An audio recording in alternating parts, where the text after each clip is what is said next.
Assalamualaikum warahmatullahi wabarakatuh. Saya Diana Nursela. Saya dari Prodi Kesehatan Masyarakat Universitas Al-Ihya Kuningan. Di sini saya mengampu mata kuliah Ekonomi Kesehatan. Baik, di sini saya mempresentasikan tentang materi yang saya buat, yaitu konsep dasar ekonomi kesehatan, ruang lingkup kesehatan, dan filosofi kesehatan. Yang pertama, ada pengertian ekonomi kesehatan. Ekonomi adalah ilmu untuk membuat pilihan, ilmu yang mempelajari antara supply dan demand, sumber daya pelayanan kesehatan, dan dampak sumber daya pelayanan kesehatan terhadap populasi. Penggunaan ilmu ekonomi untuk kualitivitas sumber daya yang dibutuhkan atau dipergunakan untuk penyediaan pelayanan kesehatan, alokasi dan efisiensi penggunaan sumber daya tersebut untuk mencapai tujuan pembangunan kesehatan serta kuantitas dampak upaya-upaya preventif, kuratif dan rehabilitatif terdapat produktivitas individu maupun produktivitas nasional. Ilmu ekonomi adalah ilmu yang mempelajari bagaimana orang melakukan dan menetapkan pilihan pada sumber daya produksi yang langka atau terbatas untuk kemudian memproduksi berbagai komoditi dan mendistribusikannya ke anggota masyarakat ataupun konsumen. Lalu ada hubungan antara kesehatan dan ekonomi, yaitu kesehatan mempengaruhi ekonomi dan sebaliknya, ekonomi juga mempengaruhi kesehatan. Sebagai contohnya, salah satunya yaitu kesehatan yang buruk seseorang menyebabkan biaya bagi orang tersebut karena menurutnya kemampuan untuk menikmati hidup, memperoleh penghasilan atau bekerja dengan efektif. Lalu yang kedua ada kesehatan yang lebih baik, memungkinkan seseorang untuk memenuhi hidup yang lebih produktif. Kesejahteraan yang buruk individu dapat memberikan dampak dan ancaman bagi orang lain. Jadi pelayanan kesehatan yang lebih baik akan memberikan manfaat bagi individu dan masyarakat keseluruhan jika membawa kesehatan yang lebih baik. Lalu ada status kesehatan penduduk yang baik, meningkatkan produktivitas, meningkatnya pendapat per kapasitas, meningkatkan pertumbuhan ekonomi negara. Lalu di sini ada pilihan choice, yaitu tentang seseorang harus melakukan pilihan karena adanya sumber daya yang terbatas, sementara kebutuhan manusia sifatnya tidak terbatas. Kebutuhan net yang dibahas dalam ilmu ekonomi adalah kebutuhan ekonomi. Sifat kebutuhan ekonomi berbeda-beda, antaranya orang yang satu dengan yang lain tidak sama sepanjang waktu, berkembang baik jumlah maupun kualitas, bisa bersifat saling melengkapi atau saling bertanggung jawab. Selanjutnya, tujuan ekonomi. Inti dari tujuan ekonomi adalah individu atau masyarakat menjadi makmur, terpenuhi kebutuhan ekonominya dan bukan kebutuhan non-ekonominya. Lalu selanjutnya ada masalah pokok ekonomi, yaitu ada 8 indikator barang dan yang pertama ada barang dan jasa yang harus diproduksi dan berapa banyaknya. Yang kedua konsumsi, yang ketiga bagaimana cara memproduksinya, yang keempat produksi, yang kelima untuk siapa barang dan jasa dibuat, yang ke 6 distribusi, yang ketujuh bagaimana cara agar sumber daya yang tidak ada dapat dimanfaatkan. Lalu yang ke-8 mengapa selalu menjadi masalah kenaikan harga barang dan mengapa pertumbuhan ekonomi di masyarakat juga tidak stabil. Sistem ekonomi ada 3, yaitu sistem ekonomi kapasitas, sistem ekonomi komunis atau terpusat atau terencana.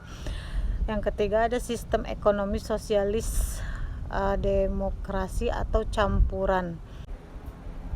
Kemudian ada aplikasi ilmu ekonomi itu ada 2 indikator, positif ekonomi dan normatif ekonomi. Yang pertama, positif ekonomis itu ilmu ekonomi deskriptif yang mempelajari tentang bagaimana suatu komoditi produksi, distribusi, dan konsumsi dengan menggunakan efisiensi alokasi sumber daya sebagai adanya seperti yang dihasilkan dari perhitungan-perhitungan kuantitatif tanpa melihat apakah efisiensi alokasi tersebut diinginkan oleh masyarakat atau tidak. Jadi positif ekonomis sifatnya adalah volume free atau bebas nilai yang berkembang di dalam masyarakat. Lalu yang kedua ada normatif ekonomis. Ilmu ekonomis preskriptif yang mempelajari tentang bagaimana menentukan pilihan tindakan dan kegiatan ekonomi sesuai dengan nilai, konsep, dan teori ekonomi yang seharusnya. Lalu yang selanjutnya ada kajian ilmu ekonomi.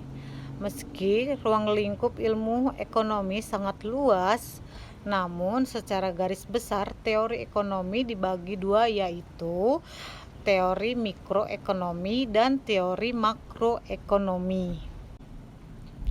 Berbagai faktor yang mempengaruhi upaya meningkatkan status kesehatan. Yang pertama ada di status kesehatan. Yang pertama itu adalah genetik, pelayanan kesehatan, perilaku, dan lingkungan itu sendiri. Ilmu ekonomi kesehatan.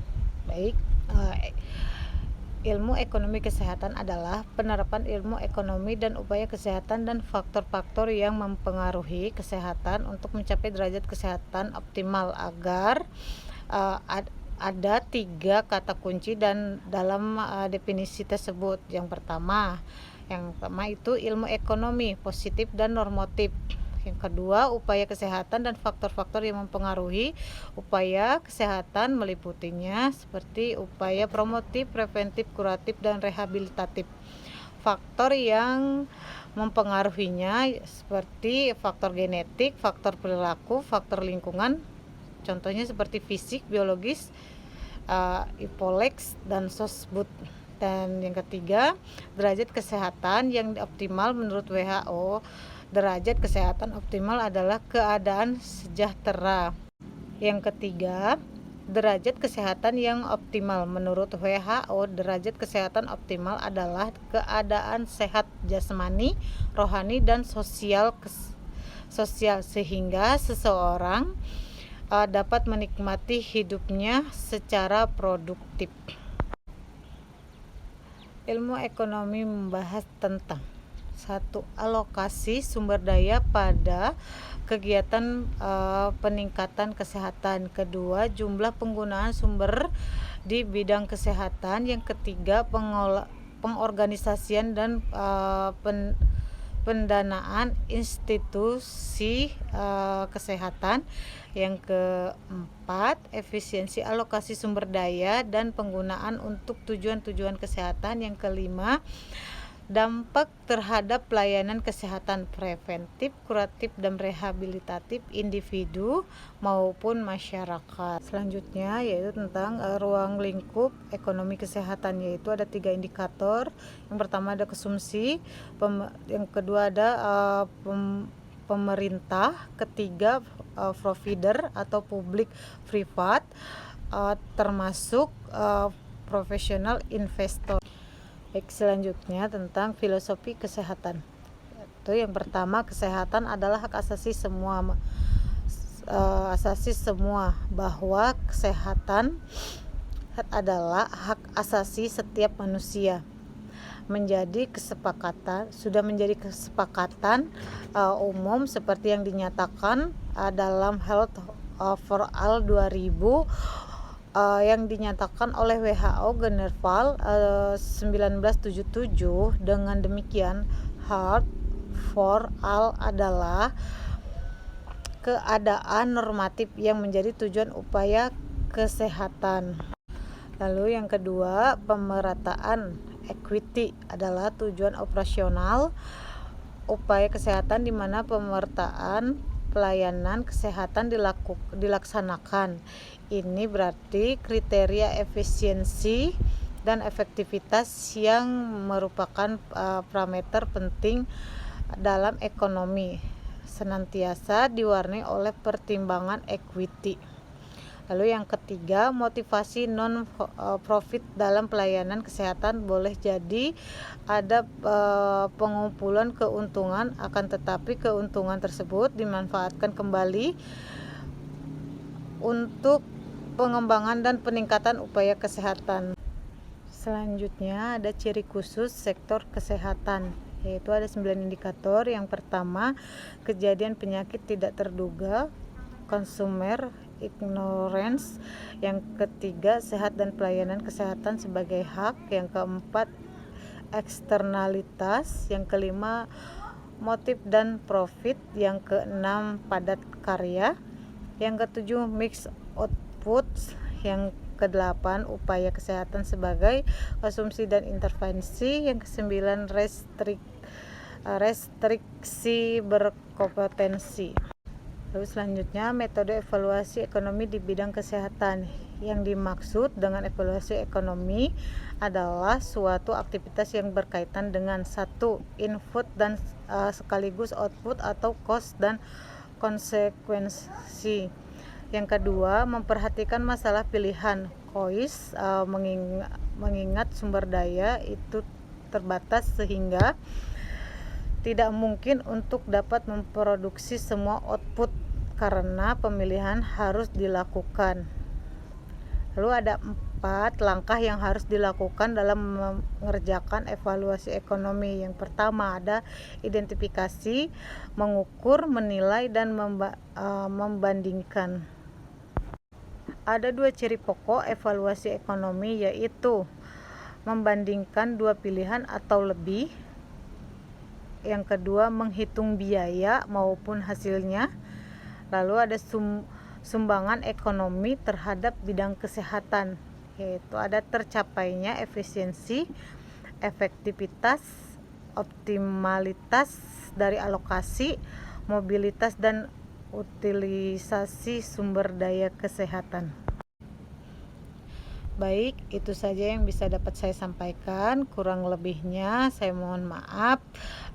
Saya tutup. Wabillahi taufiq wal hidayah. Wassalamualaikum warahmatullahi wabarakatuh.